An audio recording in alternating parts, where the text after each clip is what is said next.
और फिर जाते जाते ये महीना मवासात का महीना, गम गुसारी का महीना है, गम खारी का महीना है। मवासात का मतलब, गम गुसारी का मतलब, गम खारी का मतलब एक दूसरे का ख्याल रखो, एक दूसरे का ख्याल रखो, नुमाइशी तौर पर नहीं, हकीकी तौर पर। एक दूसरे का ख्याल रखने का मतलब, अगर कोई हाजतमंद नजर आए उसकी हाजत को पूरा करो, कोई तकलीफ में नजर आए उसकी तकलीफ को पूरा करो।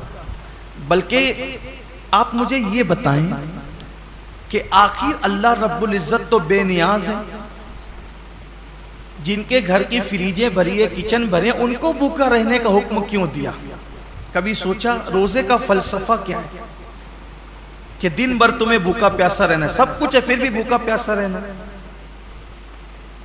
जैसे कुछ नेकियां, कुछ इबादतें खास मालदारों के लिए रखी है, वैसे कुछ इबादतें अल्लाह गरीबों के लिए रख देता है। जैसे कुर्बानी मालदारों के लिए है, ज़कात मालदारों के लिए है, हज मालदारों के लिए, ये इबादतें तो मालदारों के लिए मखसूस कर दी, तो रोजे जैसी भूखे प्यासे रहने की इबादत भी गरीबों के लिए मखसूस कर देता। ऐसा क्यों हुआ? सब रोजा रखो, सबको भूखा प्यासा क्यों रखवा रहा है? और वजह यह है कि मालदार लोग 11 महीने पेट भर के हलक तक खाते हैं, तो उनको पता नहीं होता है कि भूखों की भूख क्या होती है। जो बंदा जिस तकलीफ से गुजरेगा नहीं, उसको उस तकलीफ का एहसास कभी नहीं होगा। जो यतीम नहीं था, उसको यतीमों का दर्द कभी पता नहीं चल सकता। जो गरीब नहीं हो, उसको गरीबों का दर्द कभी पता नहीं चल सकता।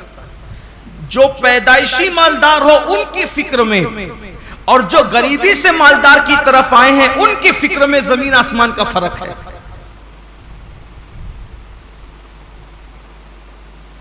एक मर्तबा का वाकया है कि कुछ गरीब काफिले गुजर रहे थे मालदारों की बस्ती से।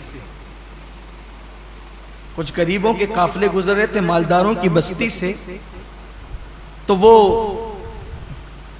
नीचे की पड़ी हुई रोटियां उठा उठा करके खा रहे थे।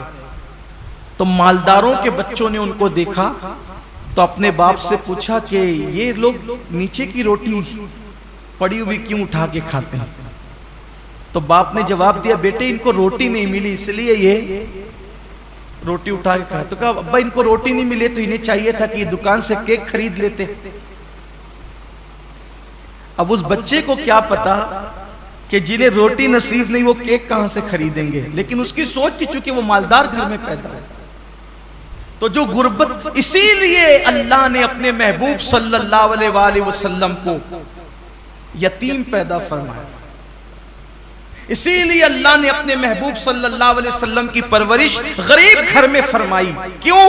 कि महबूब को ऐसी गुर्बत से गुजारो और ऐसी यतीमी से गुजारो, क्योंकि जो गरीबों का मावा और यतीमों का मलजा बनाकर भेजा गया हो, जब तक इस मंजिल से गुजरेंगे नहीं तो वो हकीकी दर्द का एहसास जो एक गरीब को गुर्बत की वजह से हो सकता है, एक यतीम को यतीमी की वजह से हो। इसीलिए तो अल्लाह के रसूल अलैहिस्सलाम यतीमों को देखते थे तो आंखों में आंसू आ जाते थे। क्यों?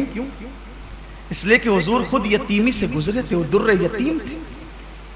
आका फरमाते मैं उस माँ का बेटा हूं कि मेरी माँ धूप में सूखा हुआ गोश्त खा करके जिंदगी गुजारती, और मेरी माँ को मैंने सूखे टुकड़े खाते हुए देखा। अल्लाह के रसूल अलैहिस्सलाम ये फरमाते।